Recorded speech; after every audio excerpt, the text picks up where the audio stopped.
Quel plaisir de vous retrouver ce vendredi, mesdames et messieurs, pour le dernier numéro de Grand Rendez-vous de la semaine. Un numéro qui nous propose environ 4 grands plateaux. On va parler environnement, on va parler culture, on va parler beauté. Et il y aura pour clôturer tout un expert pour nous parler de l'épiphanie au-delà des scènes, des mises en scène. Bonsoir donc à tous et merci d'être avec nous pour ce grand rendez-vous.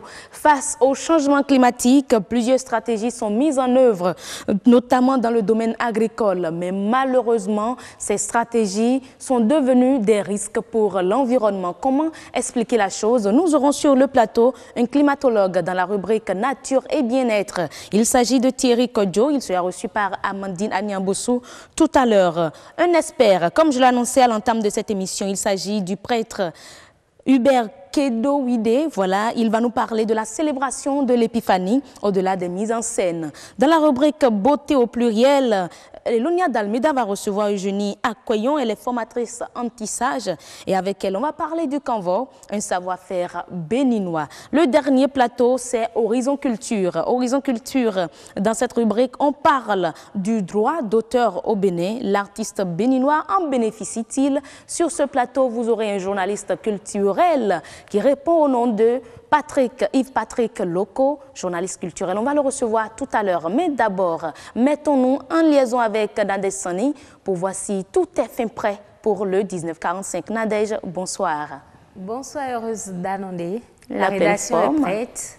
La rédaction est prête? Bien sûr, la rédaction est prête et au menu de ce 1945, vous aurez le compte rendu de la visite du ministre de l'économie numérique dans les locaux de l'ORTB. Un reportage sur les dégâts occasionnés par l'utilisation des produits chimiques sur l'environnement. Et pour finir, nous ferons un tour dans quelques écoles maternelles pour constater les difficultés rencontrées par les enseignants dans l'encadrement des enfants.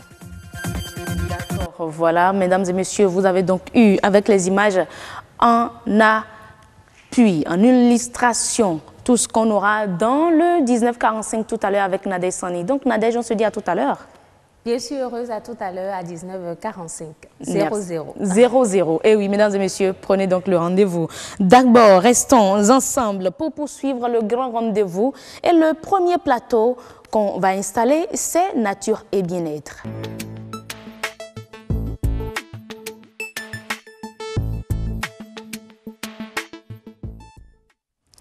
On parle donc dans Nature et bien-être de l'adaptation au changement climatique, les risques, des stratégies paysannes sur l'environnement. Et ce sera avec Amandine Agnamboussou comme d'habitude et le climatologue Thierry Kodjo. Mais d'abord, avant de les voir, vous allez suivre ce reportage réalisé par Karamat Agbatao. L'Afrique importe la majorité de ses produits alimentaires et pourtant, le continent possède la moitié des terres arables non exploitées au monde. Sa démographie ne cesse de croître.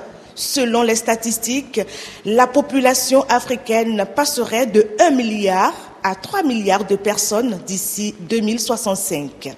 Nourrir alors une telle population devient un enjeu majeur. La démographie, ce n'est pas un problème, c'est une richesse, c'est une opportunité qu'il faut exploiter. Mais il faut donner des instruments politiques pour pouvoir exploiter cette opportunité ou cette richesse. Mais si on ne le fait pas maintenant, ça va devenir un problème plus tard. Maintenant, nos villes sont en train de se gonfler, les campagnes sont en train de se vider. Qui va produire? Une question de grande préoccupation qui interpelle tant la jeunesse que les pouvoirs publics. Selon le Centre de l'Afrique de l'Ouest et du Sahel, l'agriculture emploie 60% de la main-d'œuvre en Afrique subsaharienne. Un chiffre qui régresse à cause des conditions de travail précaires qui poussent les jeunes des zones rurales vers les centres urbains. Le secteur agricole mérite plus d'attention pour attirer une jeunesse vigoureuse. Nos parents, quand ils nous envoyaient à l'école, c'est pas pour revenir cultiver, ou bien c'est quand tu as échoué qu'on dit de revenir prendre la terre. Donc on a cultivé cette mauvaise idée-là, ça c'est un. Deuxième chose, il ne faut pas s'attendre à ce que notre jeunesse retourne à la terre et aller cultiver avec la roue et la daba comme nos parents le font. Il faut leur donner des outils mécanisés qui les pousse à aller, des motoculteurs, des petits tracteurs, qui leur permet d'augmenter leur superficie et d'intensifier. Troisièmement, il faut créer des mécanismes qu'on appelle des centres d'incubation pour que les gens connaissent réellement de quoi on parle. Parce que l'agriculture, c'est une entreprise. Le rôle de la recherche s'avère aussi indispensable pour accroître davantage la productivité et répondre aux difficultés des changements climatiques. Qui parle agriculture, parle recherche, parce que sans la recherche, il est très difficile d'envisager une croissance ou la productivité, une croissance dans la productivité agricole. Donc le CORAF appuie la région, la CEDEAO, puisque le CORAF c'est l'âme technique de la CEDEAO. Nous sommes là pour générer les nouvelles technologies, les nouvelles variétés, pour permettre à ce qu'il y ait effectivement une croissance dans la productivité agricole en Afrique de l'Ouest. Des travaux de recherche qui ont abouti à des semences améliorées avec de belles performances. Mais au-delà, il faut régler le problème de l'accessibilité. Sur la disponibilité de ces différentes variétés. Et donc, il suffit juste de prendre contact avec le CNS. Et comme je disais, il y a déjà les producteurs qui utilisent déjà ces différentes variétés. Et ça a déjà un impact dans leur vie. Parce que non seulement, peut-être je ne sais pas combien ils sont en train de récolter, 5, 6, 10 tonnes par hectare. Mais il faudrait déjà regarder. Je pense que les résultats sont déjà bons et c'est disponible. Avec une agriculture modernisée, l'Afrique peut nourrir toute sa population et une bonne partie du monde. Une prouesse qui pourrait contribuer à la croissance économique. Merci donc à vous, Karmat Agbataou, pour ce reportage. Et on retrouve sur le plateau le climatologue Kodjo. Monsieur Thierry Kodjo, merci d'être avec nous. Bonsoir. Bonsoir, Madame Heureuse. C'est un plaisir pour moi aussi d'être reçu dans ce charmant studio de BB24. C'est le laboratoire Pierre Pagny de l'Université d'Abomey-Calavi qui est honoré d'être reçu pour quand même partager avec les populations béninoises et du monde entier les résultats de nos travaux de recherche. Je vous remercie infiniment. Et on espère que les travaux de recherche, non pas ce que vous faites, mais les travaux de recherche menés par les agriculteurs, nos agronomes, nos ingénieurs agronomes et autres, tiennent compte de l'impact environnemental, d'autant plus qu'on parle d'adaptation au changement climatique, les risques de ces stratégies paysannes sur l'environnement. Amandine Aniambossou. Heureuse d'annoncer. Bonsoir. Non, mais il reste un prénom là. Amandine Evelyne. Élisée. Élisée, voilà. Amandine Élisée Aniambossou. Là, c'est au complet. Voilà. On est ensemble pour environ une dizaine de minutes. Une dizaine de minutes, oui, pour parler des impacts environnementaux, des stratégies paysannes d'adaptation au changement climatique. Docteur Kodjo, merci de revenir sur ce plateau. C'est à moi de remercier. Et avant de voir les impacts environnementaux, parlez-nous déjà des stratégies paysannes d'adaptation au changement climatique qui existent. Merci beaucoup, Madame Aniambossou. Je crois au cours de la dernière émission que nous avons animée ici, nous avons défini le climat.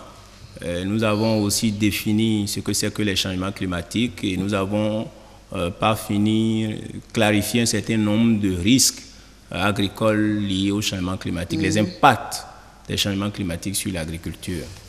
Il faut dire que au cours de l'émission, nous avions dit que les changements climatiques induisent entre autres la réduction des rendements, la baisse des rendements et même des pertes agricoles liées aux inondations.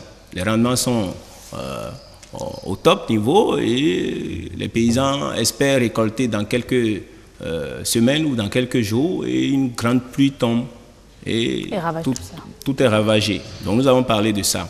Face à cette situation de baisse des rendements, les populations paysannes adoptent plusieurs stratégies. Malheureusement, une bonne partie de ces stratégies cause d'énormes dégâts à l'environnement. Donc c'est de ça qu'il s'agit aujourd'hui. Une bonne partie de ces stratégies cause des dégâts à l'environnement. Il faut dire que sous nos latitudes ici, traditionnellement, notre agriculture est extensive. C'est une agriculture qui se pratique sur de grands espaces. On y met très peu d'engrais chimiques ou organiques. Et c'est ça ce qu'on appelle l'agriculture extensive. C'est ça que nos parents pratiquent ici traditionnellement. Alors, avec les effets néfastes des changements climatiques, on assiste davantage à l'extension des espaces cultivables.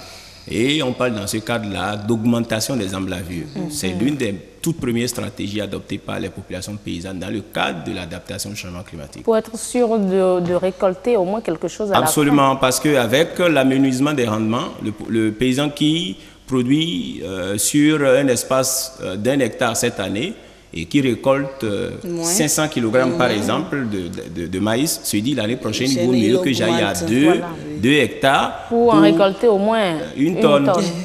Ok, c'est intelligent. On appelle prévoyant. C'est intelligent, seulement que ça crée beaucoup de dégâts à l'environnement. Alors, qui parle d'augmentation dans la vue parle forcément de destruction, tout au moins de la végétation. Ok. Et quand on parle de destruction de la végétation, on parle d'enlèvement de la forêt, donc de la déforestation. On coupe les arbres pour se faire un peu d'espace pour pouvoir cultiver. Oui. On parle de la déforestation.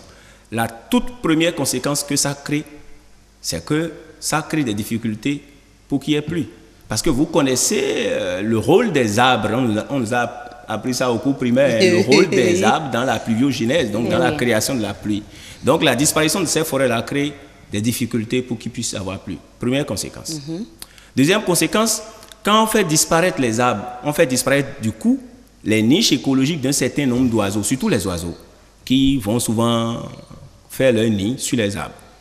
Et on modifie l'environnement aussi de plusieurs autres espèces dont la vie est liée aux arbres. Je prends par exemple le cas de certains papillons qui vont butiner sur certaines fleurs qui sont sur certains arbres. Lorsque ces arbres disparaissent, c'est que les papillons aussi disparaissent. Donc voilà quelques conséquences sur la biodiversité pour s'en arrêter là. Alors, l'autre chose, c'est que quand il y a déforestation, le sol devient nu. Tout de suite, lorsqu'il va pleuvoir, la pluie, l'eau de pluie qui tombait d'abord sur les arbres, avant d'aller sur le sol, vous voyez que l'arbre reçoit d'abord l'eau avec toute cette pression qu'elle a amenée du ciel pour réduire l'eau. En tout cas, les arbres réduisent la force avec laquelle l'eau tombait directement du ciel. Ils réduisent le choc. Voilà, ils réduisent le choc. Voilà le mot.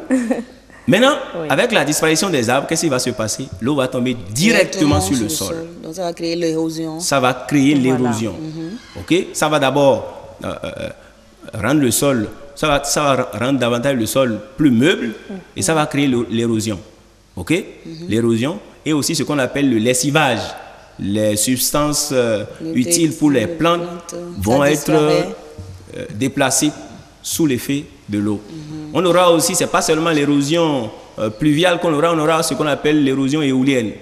Le vent éolienne. Le vent va faire déplacer la partie du sol qui est nue là. Quand l'eau tombe dessus, ça effrite le sol. Le vent peut faire déplacer ça. Voilà. Ça va faire de la poussière et aller quelque part où on n'a pas besoin de ça. Ok? Nous allons aussi assister à ce qu'on appelle le comblement des cours d'eau. Parce que lorsque on a du sable meuble comme ça sur la terre, étant donné qu'il n'y a plus les arbres qui permettent d'empêcher l'érosion, une bonne partie de ce sol-là va être sous forme de sable transporté dans les cours d'eau. On assistera au comblement des cours. Après l'emblavure, alors est-ce qu'il y a d'autres stratégies qui causent des problèmes Absolument.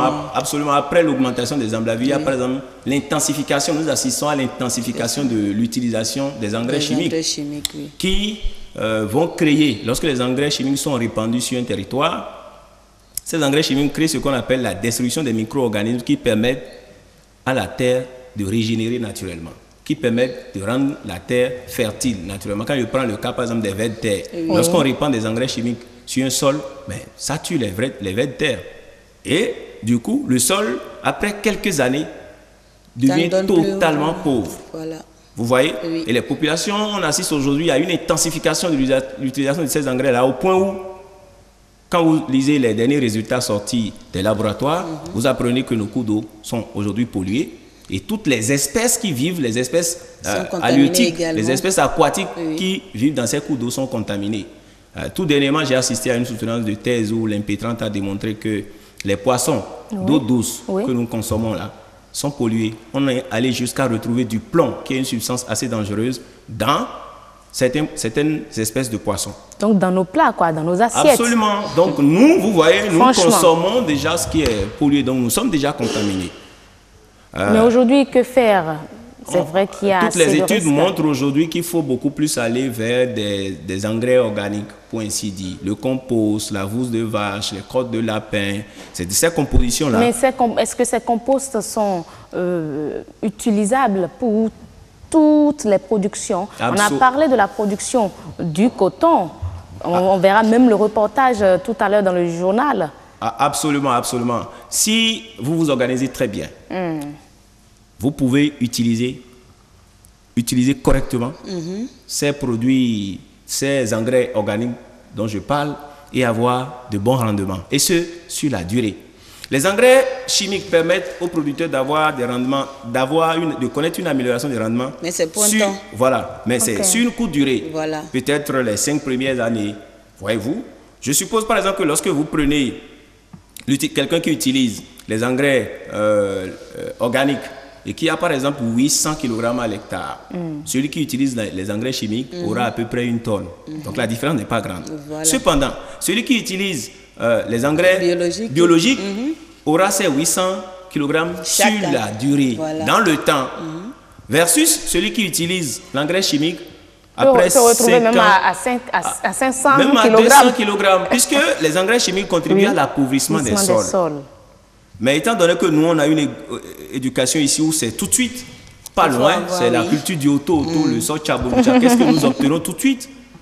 Les gens s'enregistrent dans une dynamique d'utilisation, beaucoup plus d'utilisation des engrais chimiques. Je pense qu'il appartient à nous, qui sommes de la communauté scientifique et sous votre contrôle, qui nous permettez de parler de cette affaire-là, de sensibiliser ces agriculteurs, puisque eux-mêmes, quand vous les questionnez, vous questionnez des agriculteurs qui se sont lancés dans l'utilisation abusive des engrais chimiques, ils vous diront que depuis un certain nombre de temps, ils n'ont plus les rendements qu'ils ont au tout début de l'utilisation des engrais chimiques. Donc, eux-mêmes commencent par déjà avoir conscience de ce que l'utilisation des engrais chimiques n'est pas une bonne méthode, donc, une bonne stratégie d'adaptation. En quelque sorte, on retourne aux anciennes méthodes parce que la méthode biologique, ça s'utilisait déjà. Absolument, absolument.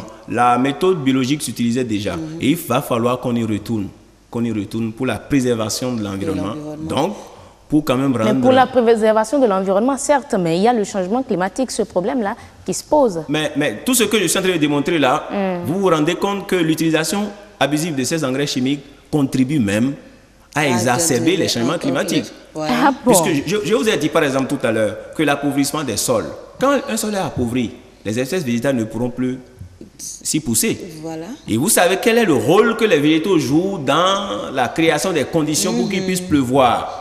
Et les changements climatiques, on les a définis l'autre fois comme étant la rareté des pluies, les fluctuations pluviométriques. Il pleut de moins en moins. Les hauteurs pluviométriques enregistrées aujourd'hui sont relativement inférieures à celles enregistrées par le passé. Mais on peut quand même également penser à faire du reboisement en même temps que la production. Absolument. Donc aujourd'hui, par exemple, l'une des recommandations faites par le monde scientifique, c'est procéder à ce qu'on appelle l'agroforesterie. Le reboisement. Lorsque vous avez votre champ, vous entourez vos champs ou vous encerclez votre champ avec des plants. Voilà. Qui en même temps vont nourrir la terre. Voilà, empêcher l'érosion. Quand même permettre à certains oiseaux de venir, parce qu'il y a des oiseaux qui transportent les oiseaux. Souvent, quand un oiseau va sur un territoire pour prendre une graine, ou pour prendre les pépins d'une fleur, l'oiseau sur un autre territoire, quand on voit les excréments des oiseaux, dedans, à travers les excréments des oiseaux, c'est une nouvelle vie. Lorsque les oiseaux chient quelque part, ça fait sortir de nouvelles plantes. Vous voyez? Voilà. Et ce qui enrichit la biodiversité de l'endroit où les oiseaux... Donc, pour préserver l'environnement, il faut changer d'habitude. Et si vous revenez la semaine prochaine, selon la disponibilité de l'invité, parce qu'il a cette chose à dire. Parce que là, on a déjà... oui, comme je le disais, une dizaine de minutes, vous en avez fait plus. On a été le temps qui nous est imparti. On n'a jamais le temps de parler. Voilà. On va trouver la formule pour dire... Elle saura comment faire pour vous recevoir une fois prochaine dans un format de 52 minutes environ. Ce serait très bien. N'est-ce pas? Merci à vous, Dr Kodjo. Non, c'est moi. Heureuse d'annoncer. Excellent week-end. À vous également. Merci. Excellent week-end à vous et à vos téléspectateurs. Merci beaucoup, monsieur Thierry Kodjo. Voilà, Thierry Kodjo, vous êtes environnementaliste, climatologue. Mesdames et messieurs, C'est tout pour Nature et Bien-être de ce soir et de cette semaine. La semaine prochaine, vous retrouverez Amandine Niambossou, toujours dans Nature et Bien-être, pour d'autres thématiques, surtout et toujours enrichissantes. Mais d'abord, nous allons recevoir notre expert. Et oui, le dimanche prochain, c'est Épiphanie. Et avec les religieux, nous allons parler de cela, au-delà des mises en scène. L'expert, c'est tout de suite.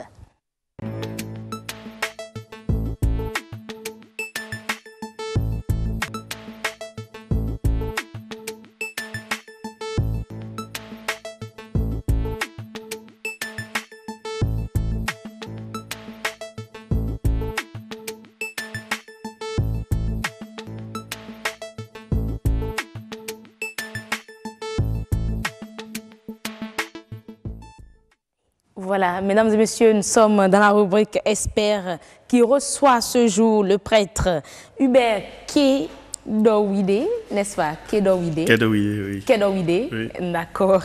Pour parler de la célébration de l'Épiphanie au-delà des mises en scène. Mon père, merci d'être avec nous. Bonsoir. Je vous remercie. Bonsoir aux amis téléspectateurs. Alors, lorsqu'on parle de l'Épiphanie, pour le citoyen, je dirais, l'athée, de quoi il s'agit? Épiphanie, ça veut dire simplement manifestation.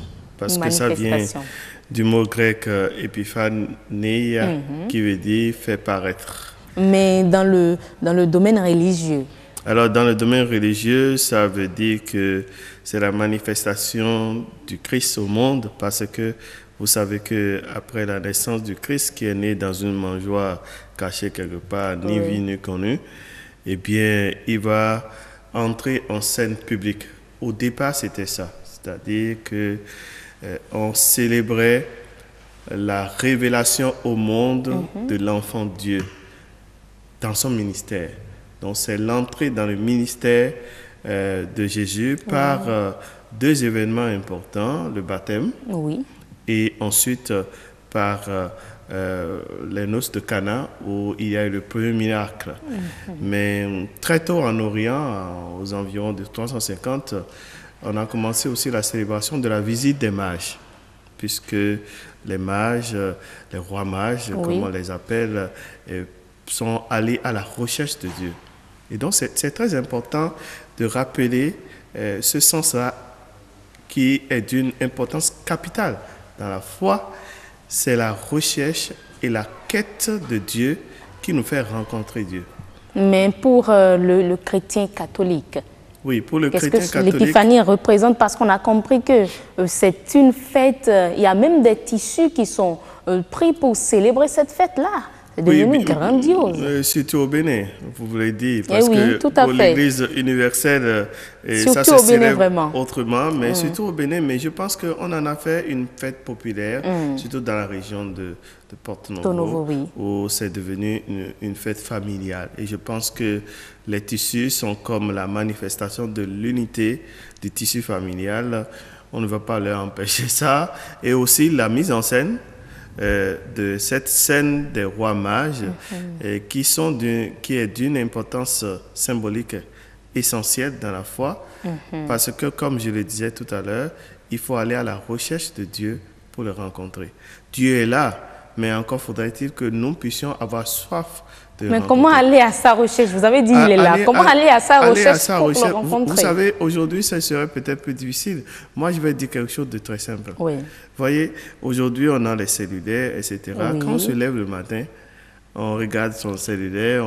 Mais autrefois, les gens scrutaient la nature pour aller à la recherche de ce qui peut nous révéler quelque chose. Et ces rois mages, en scrutant la nature, ont vu qu'il y avait une étoile. Et puis, ils sont partis à la recherche.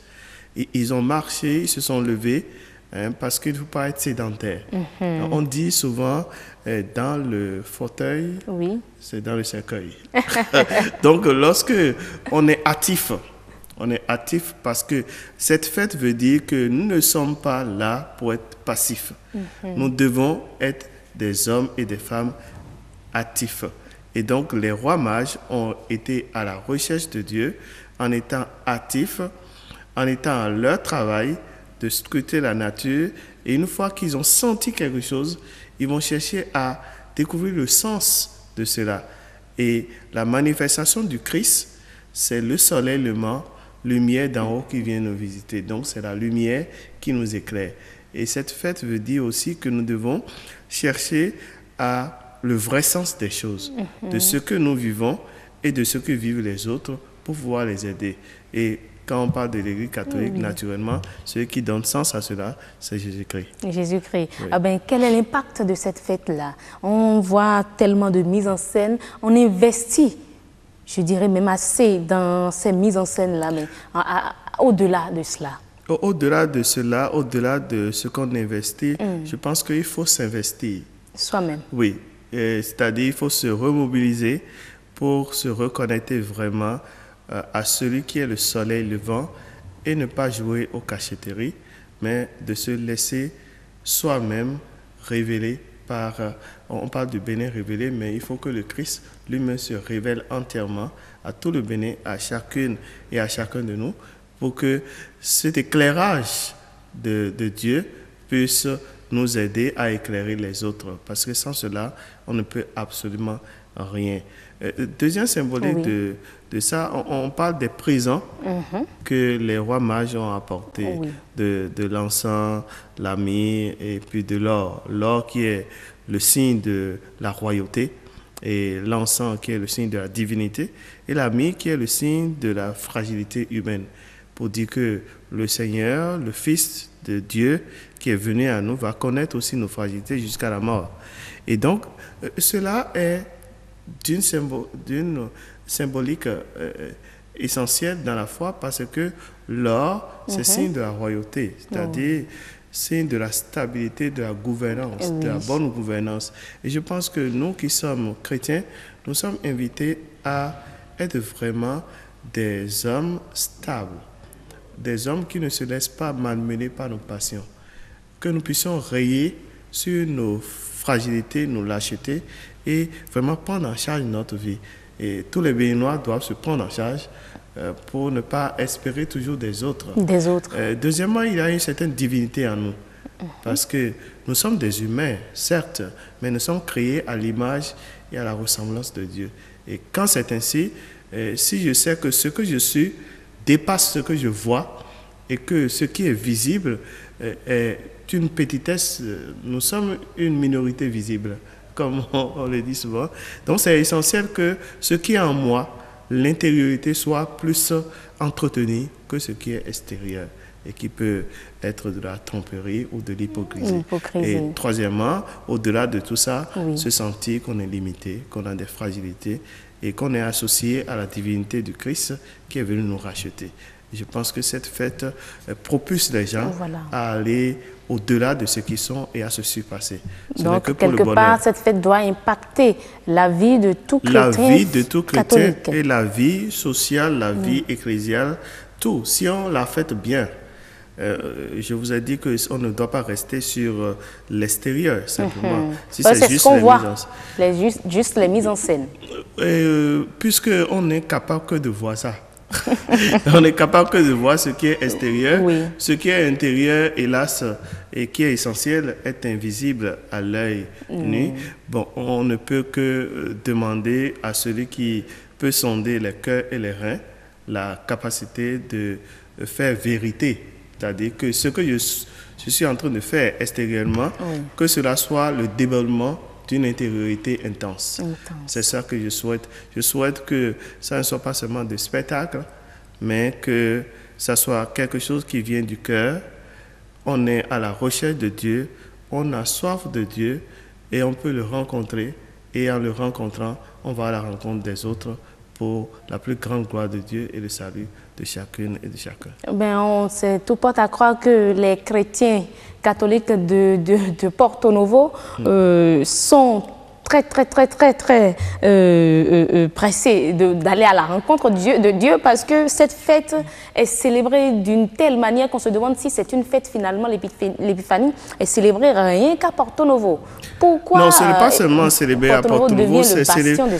Je pense que si Porto Novo peut être la tête de peloton, ben, tant mieux. On ne va pas leur arracher ça. Et je ne suis pas porte-vient pour les défendre, mais je dis que je peux les encourager et à faire en sorte que nous tous, nous soyons mobilisés pour nous émerveiller devant la splendeur, la lumière, l'éclairage de Dieu.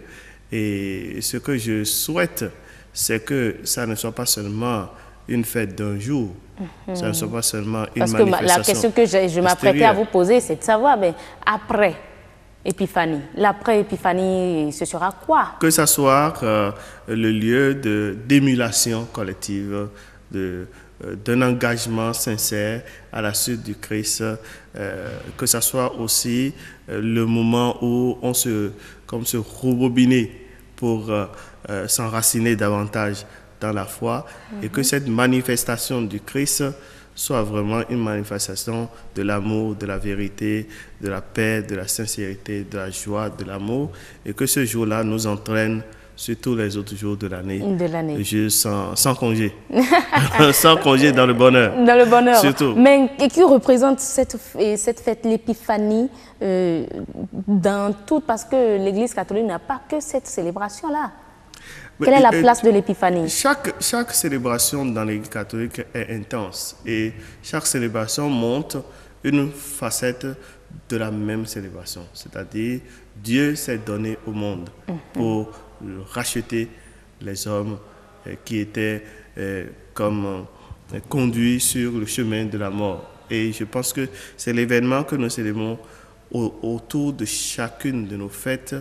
L'essentiel est là, c'est la rencontre de Dieu qui nous a aimés jusqu'au bout, qui est mort pour nous, qui est ressuscité pour que nous ayons la vie et que nous l'ayons en abondance. À partir de ce moment-là, une facette de cette fête de l'Épiphanie ne peut que nous entraîner. Et j'ai de la difficulté souvent à faire la distinction entre telle fête et telle fête. Moi, je trouve que c'est la même fête et que chaque fête, on la vit intensément et chaque fête nous montre que Dieu nous a tellement aimés qu'aujourd'hui nous voyons cette facette de son amour. Demain nous verrons une autre facette. Après-demain nous verrons une autre facette. Pourvu que cette excursion dans l'immensité de l'amour du Seigneur puisse être pour chacune et chacun le lieu de se réengager à nouveau à la suite du Christ. Mais quand même, toute cette fête que nous célébrons, ce n'est pas la première édition de la célébration de l'Épiphanie. Mais ce ne serait pas la dernière. Ça a commencé autour de 350. Ça a été confirmé en 1570 et ensuite par le Concile Vatican II qui en a ajouté à cette fête la célébration du baptême de Jésus-Christ, qui est en même temps aussi une autre facette de l'Épiphanie. Vous savez qu'en Orient, le baptême de Jésus et l'Épiphanie se célèbrent en même temps. Mais est-ce que l'impact est visible aujourd'hui, après toutes ces célébrations? L'impact est visible dans surtout la mesure... chez le chrétien catholique. Oui, chez le chrétien, c'est tellement visible que mon papa, qui était un païen, a enfanté un homme petit comme moi qui est devenu prêtre. C'est déjà... Il faut être fou d'amour pour prendre quelqu'un comme moi pour devenir prêtre. Donc c'est déjà une merveille de la part du Seigneur et je le remercie. En même temps que je souhaite que tout baptisé soit illuminé par la splendeur de l'amour du Seigneur, par cette lumière, parce que c'est la fête de la lumière. Et la fête de la lumière. Oui. Et qui dit lumière dit que chacun et chacun d'entre nous, on en a besoin. S'il n'y a pas de lumière ici, on ne peut pas travailler. Tout ça, c'est clair. Voilà. Donc, et quand il vous arrive des moments où vous êtes dépassé par les événements de la vie, vous demandez au Seigneur le secours de sa lumière, de son éclirage, pour voir et percer le mystère. Et je pense que le don, et ce que je souhaite à tous les Béninois et toutes les Béninoises, c'est qu'ils retrouvent sur leur chemin toujours la lumière du Christ et que le Christ se manifeste à eux, surtout dans les moments les plus désespérants de la vie, pour qu'ils puissent chaque fois, à toutes les occasions, ressusciter à nouveau. À nouveau, ressusciter à nouveau. Merci beaucoup, Père Kedowide. Voilà, Kedowide, Hubert. Merci d'être là. Vous êtes le directeur de l'audiovisuel. Voilà, je crois bien, le directeur de l'audiovisuel. De l'archidiocèse de Cotonou. On a beaucoup de titres, mais... N'est-ce pas? Merci beaucoup d'être des nôtres ce soir. Bonne soirée à vous. Merci. Et bonne fête. Merci beaucoup et bonne fête à tous les amis téléspectateurs. Merci beaucoup. Mesdames et messieurs, voilà, l'avant-dernier plateau de ce grand rendez-vous, c'est ActuWeb. Voilà, avec Adonis Bon.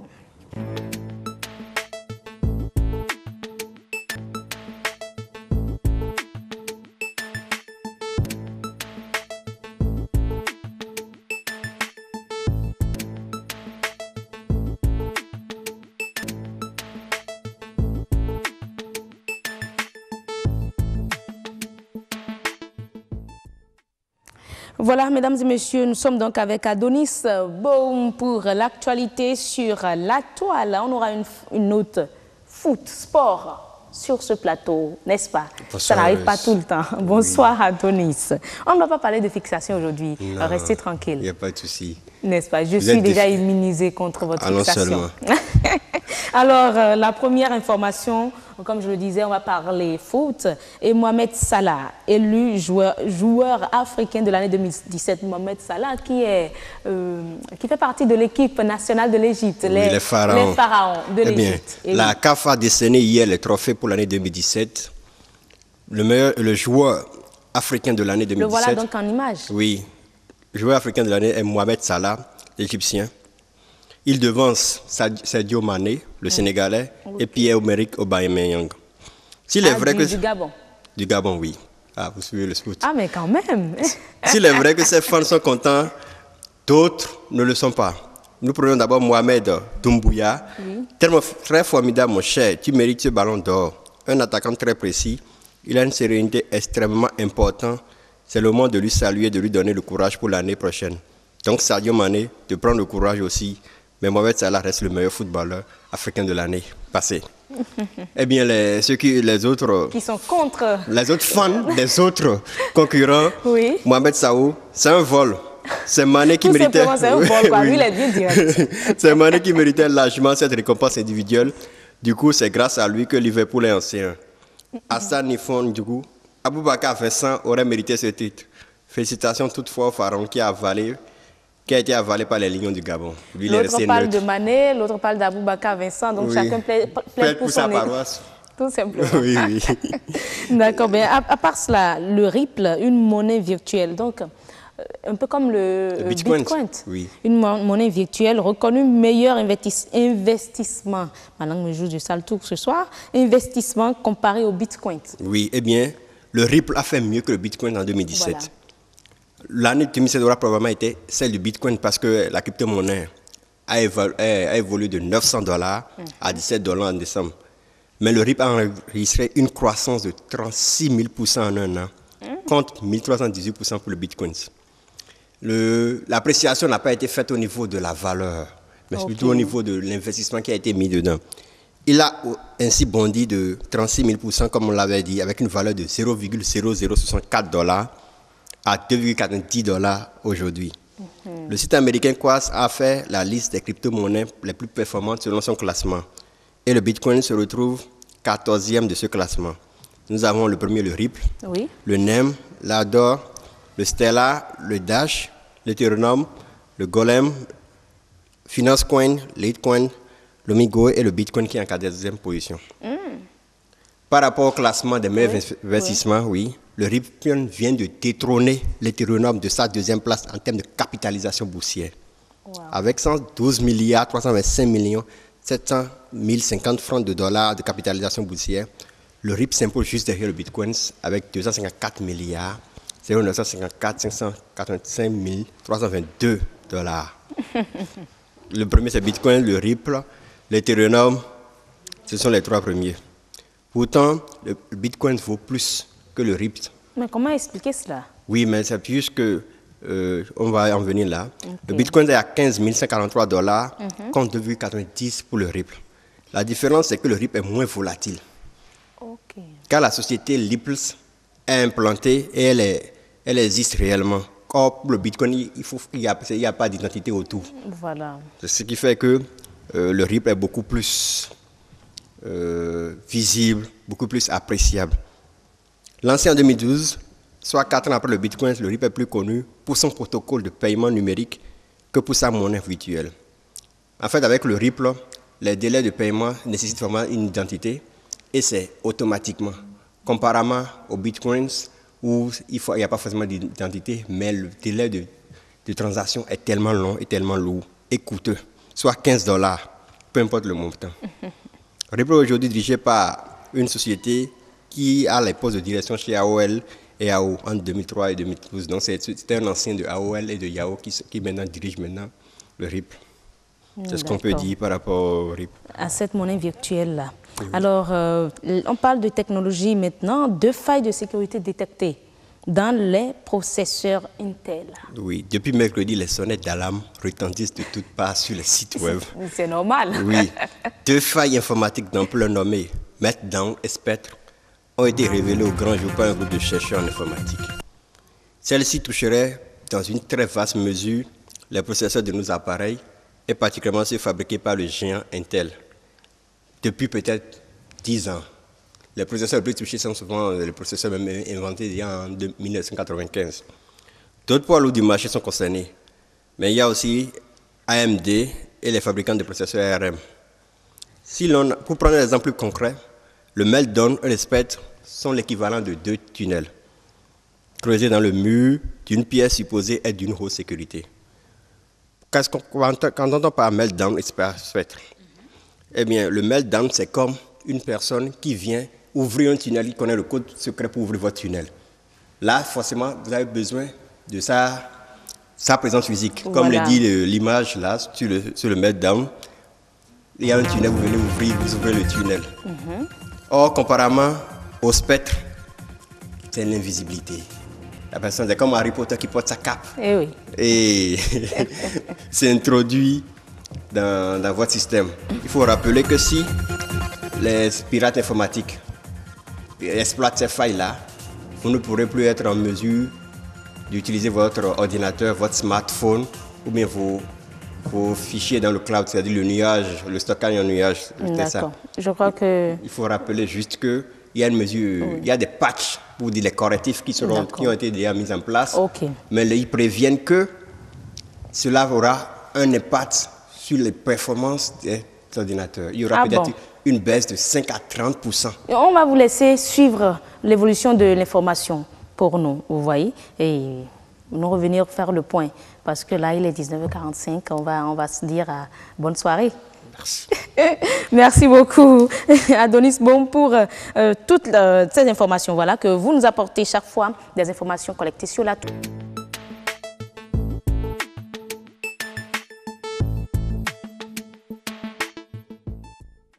Beauté au pluriel parle du canevas, un savoir-faire béninois.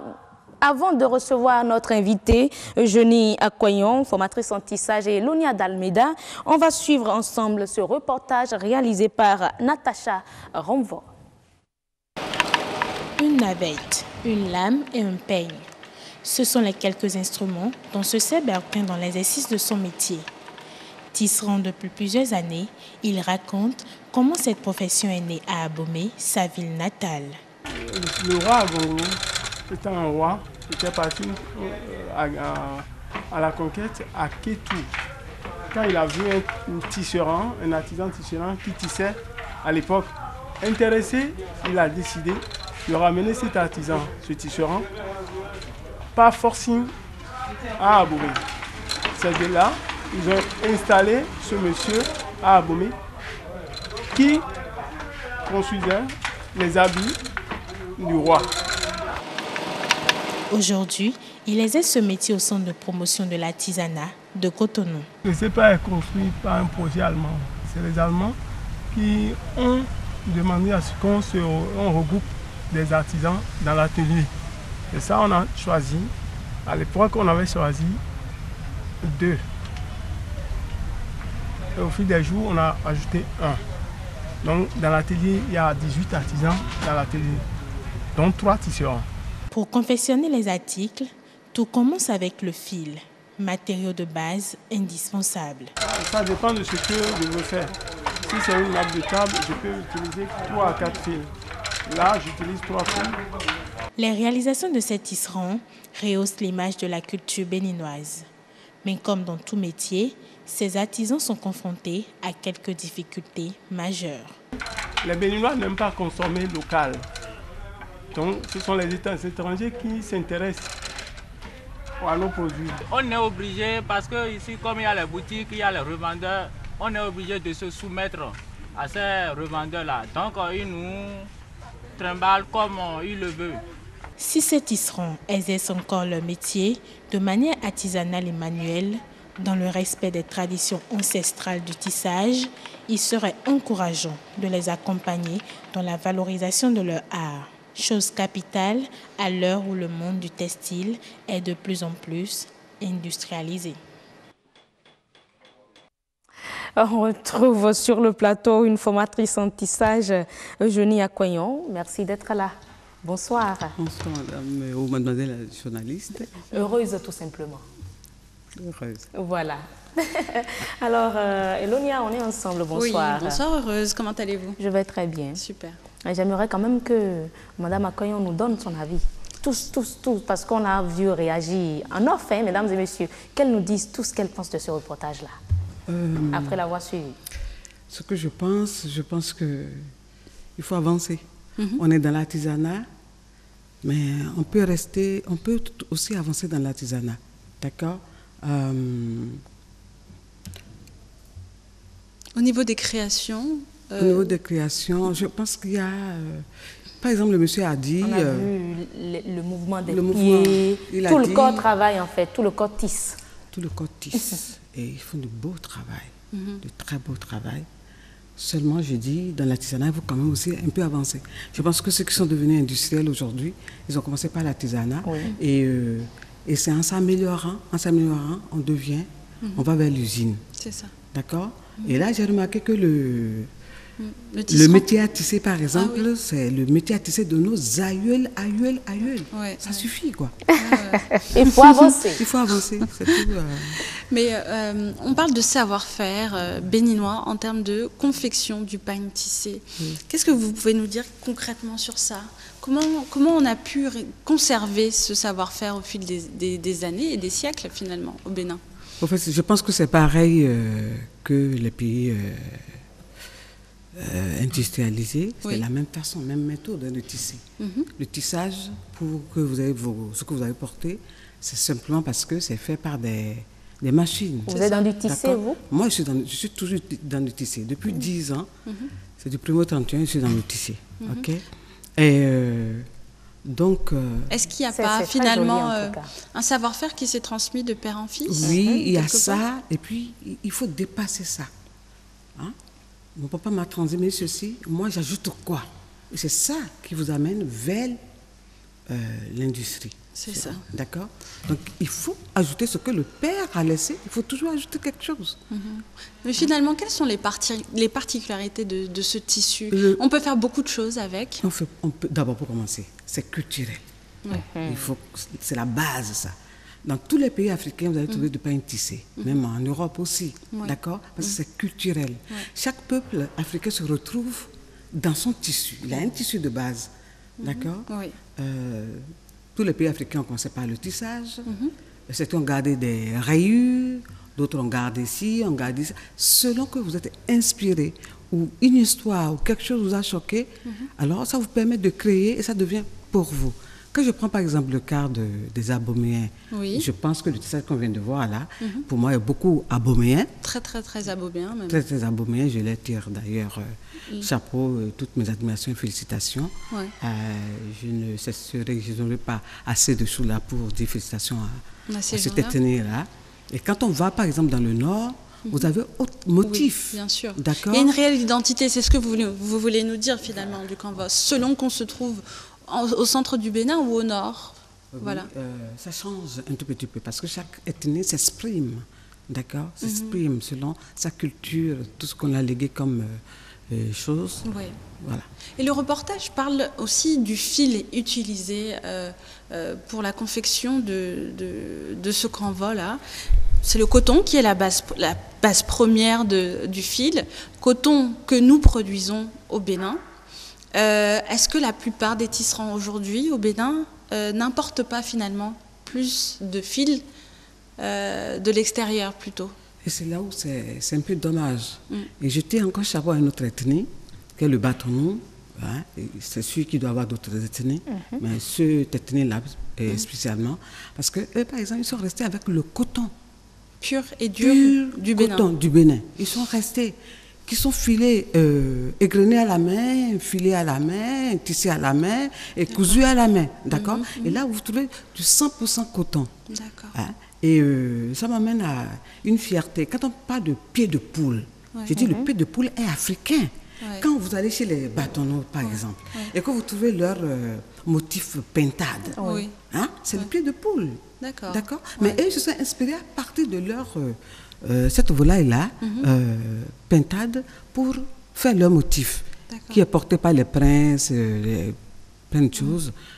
Madame Korsou, la dernière fois, parlait par exemple de roi d'Abomey, qui a amené un tisserand du Nigeria parce que c'est du beau et tout. Et là, c'est devenu le tissage d'Abomey. Est-ce que vous voyez? Oui, je vois. Il y a des motifs qu'on parle, on dit que c'est pour dédouaner ou c'est pour ceci. Mais si on remonte plus loin, madame... On dit souvent que cette méthode du pagne tissé remonte même bien plus loin qu'au Nigeria. Est-ce que ça ne remonte pas au temps des Égyptiens finalement? C'est carrément ça. Et moi je dis tout Africain vient de là-bas. C'est ça. Hein? On a tous émigré de là-bas, on vient de là-bas.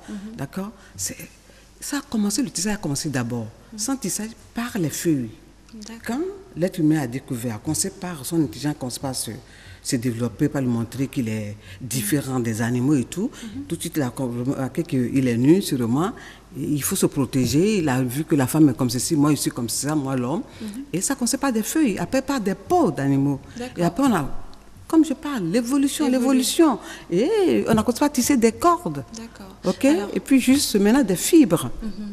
Alors, vous voulez qu'on évolue dans la promotion du canevas, mais est-ce que vous faites aussi, par exemple, au niveau de la coloration, vous utilisez du bio? Je vais revenir un peu derrière. Quand je prends le tisserand qui vient de parler, que je connais bien, Bertin, et il utilise du fil importé. Quelque part, je dis, c'est pas sa faute s'il n'évolue pas plus que ça. Il s'est peint, il dit que c'est les étrangers qui achètent. Comme je le dis, on veut consommer local. Je ne dis pas que je fais le meilleur tissu, ce n'est pas ce que je veux dire. Pas du tout. Mais est-ce que le résultat est le même? Le résultat n'est pas le même. Il faut qu'on aille vers un produit plus fin qui va nous donner un produit plus abordable, plus traitable, plus maniable, plus chose. D'accord? Mais quand on importe le fil qui est synthétique, il vous donne que ce qu'il est. C'est ça. Mais le coton aussi vous donne ce qu'il est. Et nous, on a du coton. Pourquoi ne pas travailler le coton? D'accord? Et je dis, je ne suis pas totalement d'accord avec lui. Parce que depuis, par exemple, qu'on a lancé le canevas, par exemple, la vente, ça explose. Ça explose. Et là, on est dans le besoin de la main-d'œuvre, dans les équipements, dans tout ça. Parce qu'ils veulent ce que j'ai porté. Il faut permettre au tisserand béninois de s'exprimer sur son fil. Et je pense, pour s'exprimer sur son fil, il faut qu'il puisse faire de la teinte, de donner la couleur qu'il veut à son coton, de donner les motifs qu'il peut à son coton. Mais si c'est déjà tout teint, tout fait, il ne peut pas s'exprimer. Et il y a un autre aspect qu'on voit aussi souvent, c'est que le faso d'Anfani est déjà beaucoup plus plébiscité à l'international que le canevas. Alors, l'année dernière, on a créé un label qui s'appelle Label Canevas, qui est Made in Bénin. Qu'est-ce que ça va apporter concrètement? Qu'est-ce que c'est un label? D'abord, pour commencer, je salue beaucoup ce gouvernement-là qui a atteint ce niveau, qui a eu cette vision. Vraiment, Pourquoi on n'y a pas pensé avant, selon vous? Je ne sais pas, parce que peut-être ils n'ont pas eu l'idée ou ils n'ont peut-être pas compris, je ne sais pas. Mais là, je dis merci. Et mais concrètement, ça rejoint, au fait, il s'est passé quoi? Ce qui a la différence. Ce label qu'on a lancé, ça veut dire travaillez votre coton. D'accord? Et en travaillant le coton, on rejoint les Burkinabés qui, par le Kanvo ou le Faso d'Anfani, ont mis tout un peuple en un. Je vous ai parlé tout à l'heure d'Abomey, du Nord, de quoi, de ceci. Mais aujourd'hui, avec le Faso d'Anfani, tous les Burkinabés se retrouvent dans le Faso d'Anfani. Donc, on a mis tout ça là pour créer, on fait un. On est Burkinabés, on fait l'unité. Unité, voilà. Et donc, pour moi, le Kanvo, c'est pareil aujourd'hui pour moi. C'est pour ça que je salue tellement cette initiative et qui met les Béninois dans le tissage aujourd'hui. Ils font un. Parce que si je mets le coton en face de vous, êtes des tisserands, on met le coton là pour nous. On saura le manipuler selon notre chose. Inspiration. Voilà. Mais finalement, le Kanvo n'est pas encore rentré finalement dans les habitudes vestimentaires des Béninois. À qui la responsabilité? Comment faire? Vous voudriez qu'il y ait une institution de porter le Kanvo le vendredi, par exemple?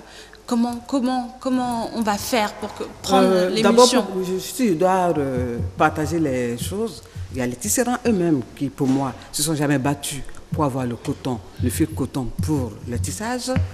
Il y a un peu de l'ignorance, d'accord? Donc, maintenant que le gouvernement est au courant,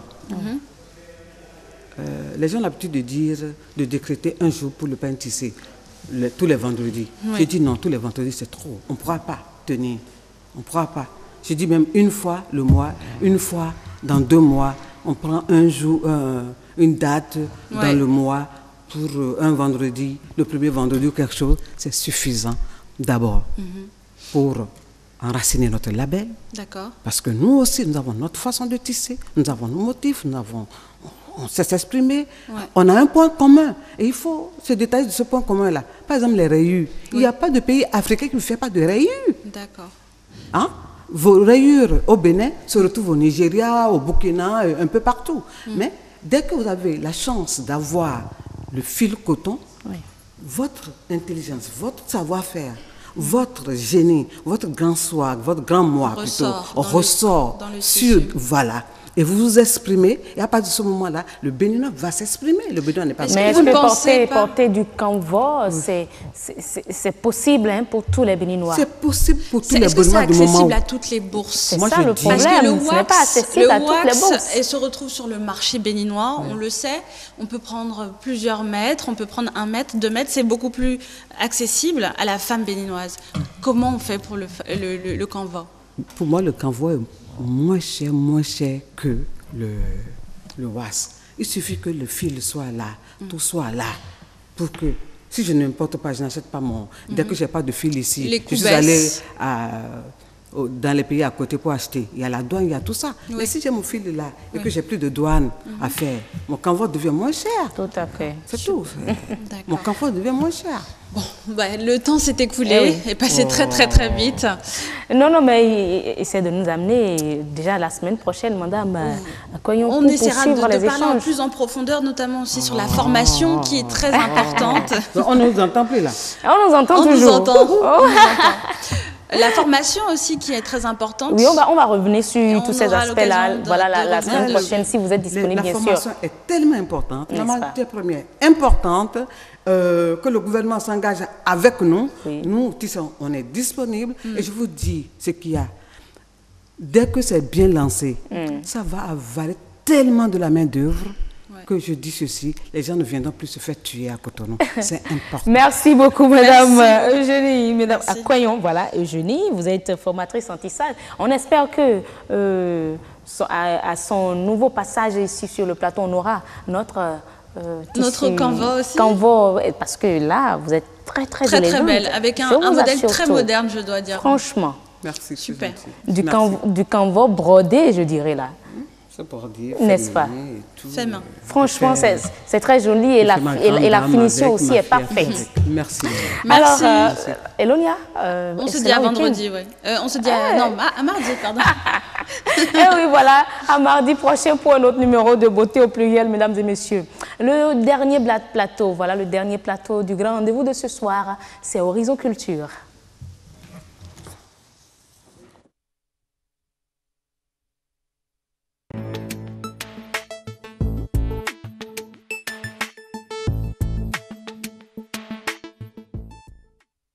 Je nous propose de suivre tout de suite ce reportage réalisé par Jouerat sur le droit d'auteur, parce que tout à l'heure, avec notre journaliste culturel Yves-Patrick Loco, nous allons parler du droit d'auteur au Bénin. Est-ce que l'artiste béninois en bénéficie?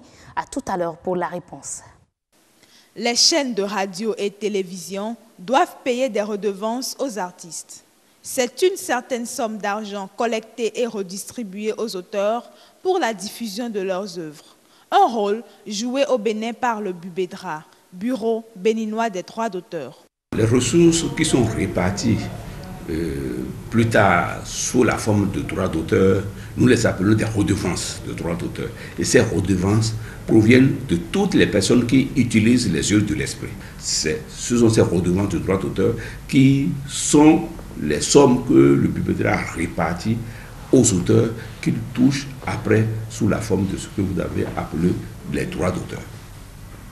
L'artiste jouit de ce droit sous forme de salaire qui lui est payé tous les 6 mois à la suite de la collecte de ce qu'on appelle les redevances pour exploitation des œuvres de l'artiste. Faut-il le rappeler, tous les auteurs ne sont pas concernés. Il y a des conditions à remplir.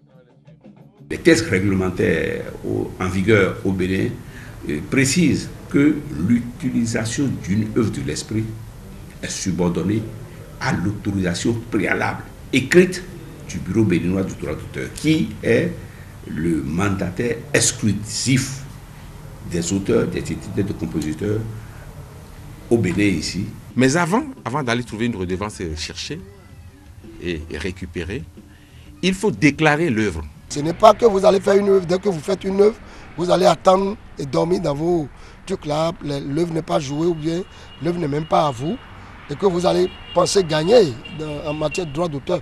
Donc, c'est d'être sûr qu'on est créateur de ce dont on réclame les droits. En plus des droits d'auteur sur diffusion, le BUBEDRA prend également en compte le droit de timbre lié au nombre de disques vendus. En la matière, la piraterie demeure l'une des principales difficultés. Les vendeurs de disques piratés semblent bénéficier de la bénédiction des artistes. Les artistes ne dérangent pas. C'est plutôt le BUBEDRA qui nous dérangeait avec les timbres.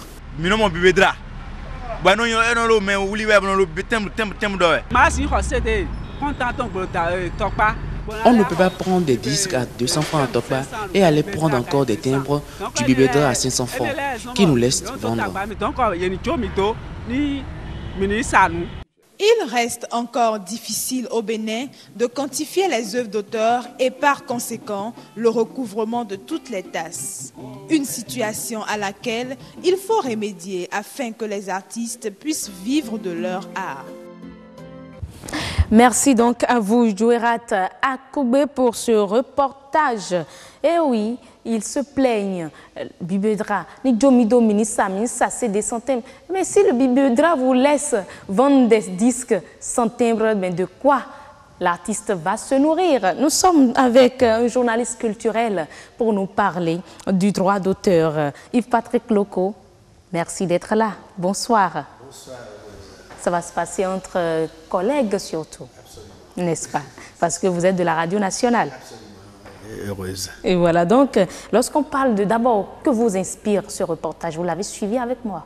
Oui, j'ai suivi ce reportage, notamment avec l'intervention du directeur du Bureau béninois de droit d'auteur, BUBEDRA, M. Aropa, qui connaît bien la maison, il faut le dire, parce qu'il a été directeur général, directeur du BUBEDRA il y a quelques années. Il est parti, il est revenu. Donc c'est quelqu'un qui connaît très bien la maison. Qui a de l'expertise même en matière de gestion des droits d'auteur ici au Bénin, en Afrique et un peu partout dans le monde, parce qu'il est sollicité ailleurs également pour parler de ce droit fondamental qui regroupe quand même l'ensemble des droits exclusifs dont dispose un auteur sur les œuvres de l'esprit.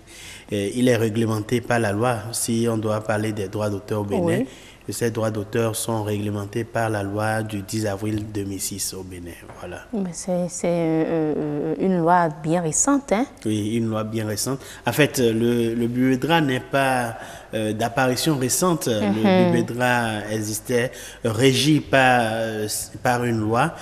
C'est l'actualisation de cette loi-là parce qu'à un moment donné, à partir de 2006, il y a eu l'ajout des droits voisins qui font désormais que on parle de droits d'auteur et de droits voisins. D'accord. Et si je vais peut-être reprendre vos propos, est-ce qu'aujourd'hui, ces auteurs d'œuvres de l'esprit, est-ce qu'ils arrivent à bénéficient-ils du droit d'auteur, de leurs droits? Oui. Au Bénin. Au Bénin, moi qui ai la chance d'accompagner peut-être une artiste au niveau du Bureau béninois des droits d'auteur, je sais que les artistes bénéficient du droit d'auteur. Mais il faut dire que c'est dans des proportions différentes. Ce n'est pas dans les mêmes proportions. Écoutez, je ne vais pas...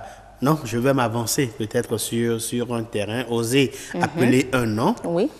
Sur une fête, par exemple, où vous écoutez du Sabouran tout le temps, ne demandez pas à un artiste qui ne fait pas bien comme Sabouran, dont on n'entend pas produire, dont on n'entend pas diffuser les œuvres, ne lui demandez pas, n'attendez pas que cet artiste-là vienne réclamer les mêmes droits que Sabouran Danialo, par exemple, qui a une cagnotte assez importante au niveau du BUBEDRA.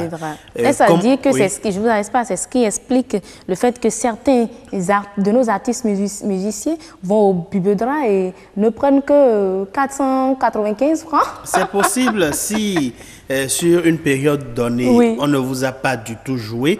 Parce que pourquoi on joue aussi? Moi, j'aime écouter un morceau, par exemple, c'est qu'il est bien réalisé, c'est qu'il est bien chanté.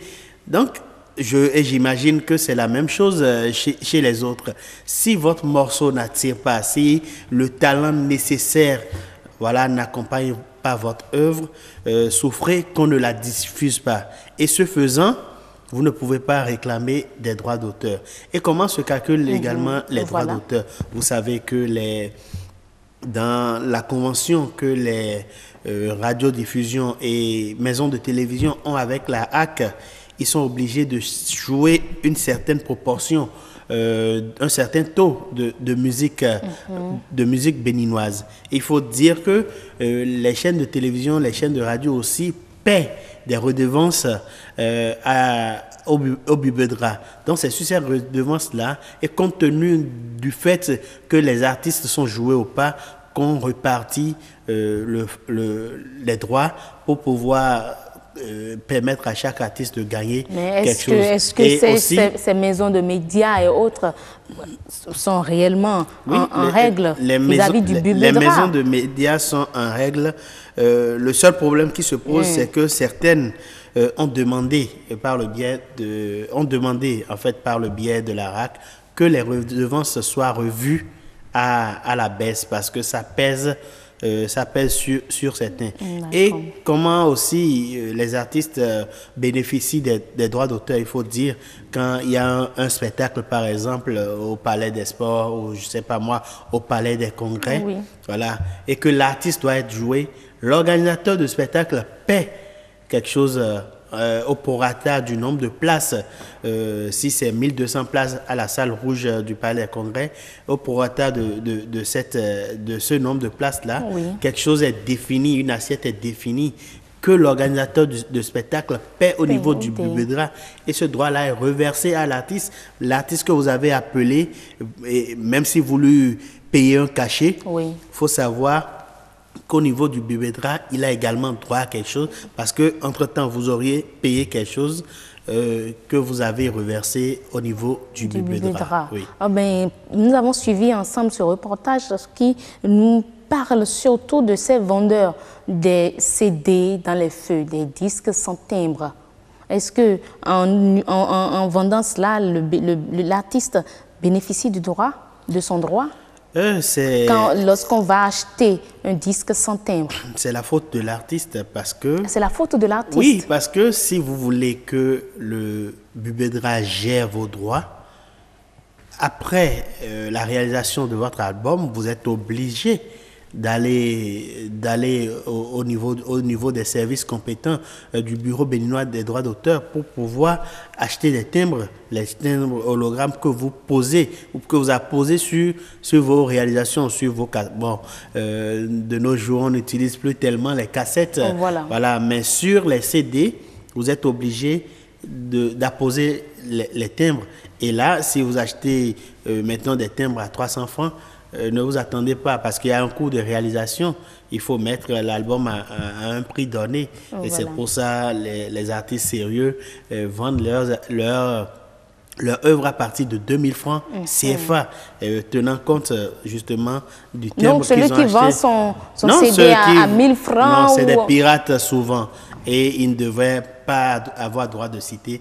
On devait normalement les mettre hors d'état de nuire. Oui. Mais le droit d'auteur également, est-ce que l'utilisation ou nos téléchargements sur des sons que nous aimons sur le net, est-ce que quelque part l'artiste bénéficie du droit, de son droit? L'artiste devait bénéficier de son droit. Vous savez, quand je parlais de l'actuelle loi qui régit les droits d'auteur au Bénin, j'ai parlé de la loi du 10 avril 2006. C'est compte tenu de certaines réalités que la loi a été mise à jour. Donc, tenant aussi compte des réalités actuelles où les téléchargements sont libres sur Internet. Voilà. Les réflexions, je crois, sont en cours au niveau du BUBEDRA, au niveau de certains experts, pour que les téléchargements aussi puissent profiter aux artistes. Également, au niveau des services GSM, quand vous et moi, on appelle nos correspondants, en attendant qu'on nous décroche, on est content de savourer une musique. On écoute, mais est-ce que les GSM reversent à ces artistes-là les droits dans une proportion donnée? Je crois que ce n'est pas tout à fait acté. Donc, je crois que les nouveaux ajustements à faire dans le secteur pourront permettre aux acteurs, aux artistes de bénéficier de leurs droits sur les téléchargements, sur les mises en écoute, enfin, sur les chansons, leurs chansons que les opérateurs GSM proposent. Dans d'autres pays, est-ce que cela se fait? Lorsqu'on va faire une étude comparative de la situation de l'artiste béninois, lorsqu'on parle de son droit aujourd'hui et dans la sous-région? Oui, le Bénin ne vit pas en vase clos. La preuve, le BUBEDRA béninois, le Bureau béninois des droits d'auteur, a des conventions avec ce qui fait que, si vous voulez, que j'ai oublié le nom de ce bureau-là, la SACED en France. Quand vous voulez que la SACED gère vos droits, voilà, il y a une convention entre le Bureau béninois du droit d'auteur et la SACEM, j'allais dire. Voilà. Donc, c'est dire que le Bénin n'évolue pas en vase clos. Il y a des conventions avec d'autres structures. La preuve, je ne vais pas appeler un nom. Il y a un artiste qui est peut-être mort dans la misère ici au Bénin, mais son fils, une fois majeur, avec des recherches qu'il a faites, a découvert que son papa était inscrit à la SACEM en France. Et aujourd'hui, avec l'aide de certaines personnes, cet enfant a pu rentrer dans les droits de son papa et il investit à bon escient dans une activité donnée actuellement. Ah bon? Oui. Mais est-ce que tous les artistes sont au courant, sont informés? Voilà, il faut l'information. Voilà. Vous voyez, il faut l'information. Et il faut que, en fait, nos artistes, musiciens surtout, apprennent à travailler professionnellement. On se promène parfois, vous êtes en train de manger dans un maquis ou dans un restaurant, vous voyez un artiste qui se présente avec son CD, qui dit c'est moi qui suis sûr, vous m'avez vu hier là, les gens vers 20h moins là, ils ont passé mon clip à la télévision nationale, donc c'est moi, vous me reconnaissez. Il y a des artistes il faudrait qu'ils se décrivent d'abord. Voilà, donc les artistes doivent professionnaliser le métier. Parce qu'un artiste ne produit pas son propre album, n'est pas son propre arrangeur, n'est pas son propre manager, n'est pas son propre il est compositeur, interprète, il est tout à la fois. On ne doit pas être tout à la fois. On peut chanter. laisser les autres commercialiser le produit. En amont, laisser un producteur produire l'œuvre. Mais une seule personne ne peut pas tout faire à la fois. Et c'est ce qui entraîne que, faisant tout à la fois, ils ne peuvent pas avoir la tête normalement reposée pour pouvoir penser à leur carrière. Je crois que... Parce qu'après tout, être artiste, c'est un métier qui nourrit bien son homme. C'est un métier qui nourrit bien son homme. Et souvent, les gens... Pour terminer... Oui, quand les artistes sont malades, et je crois, on a discuté avec le directeur du bureau du Bubedra il y a quelque temps. Quand un artiste est malade, ce n'est pas le Bubedra qui s'en charge. Le Bubedra se charge de reverser à l'artiste ses droits. Il y a d'autres structures compétentes. Et si vous avez bien géré votre carrière, je ne crois pas que si... Parce que c'est un métier comme quand vous voyez les artistes... Oui, il y a des artistes au Bénin qui ne viennent même pas voir les autorités du ministère de la Culture parce qu'ils vivent bien de leur métier. Quand les artistes gagnent beaucoup d'argent... ils boivent beaucoup de champagne, ils fument beaucoup de cigares, les plus bons, et enfin les meilleurs cigares, j'allais dire. Ce qui n'est pas bon pour leur santé. Voilà. Et ils investissent tout leur argent dans des gadgets, dans ce qui n'est pas essentiel pour leur carrière. Et une fois malade, on commence par crier le ministère. Il y a des artistes qui vivent sans regarder du côté du ministère de la Culture. Merci beaucoup Yves-Patrick Loko, journaliste culturel à la Radio Nationale. Avec vous, on parlait du droit d'auteur au Bénin. Est-ce que l'artiste béninois en bénéficie? Nous avons eu votre réponse par rapport à cela. Et ce sera tout avec vous, Yves-Patrick Loko. Nous allons clôturer le grand... Ma langue me joue de sale tour ce soir, là, franchement. Ça arrive. Vraiment, le grand rendez-vous de ce soir, je vais y arriver. Merci, mesdames et messieurs, pour l'attention que vous nous avez accordé tout au long de cette semaine depuis lundi. On est resté avec vous de 19h à environ 21h. Et oui, il est l'heure de vous laisser partir. Et on va remercier surtout cette jeune équipe qui est restée en notre compagnie, qui vous a permis de suivre le grand rendez-vous. Il s'agit de Bernol Djogbe qui est à la caméra, Robles Avuzoukan à l'infographie, au son, Gaëtan Akpasso. Et puis, notre réalisatrice de la semaine, Christelle Sagboran. Mesdames et messieurs, portez-vous très bien et surtout, passez un excellent week-end.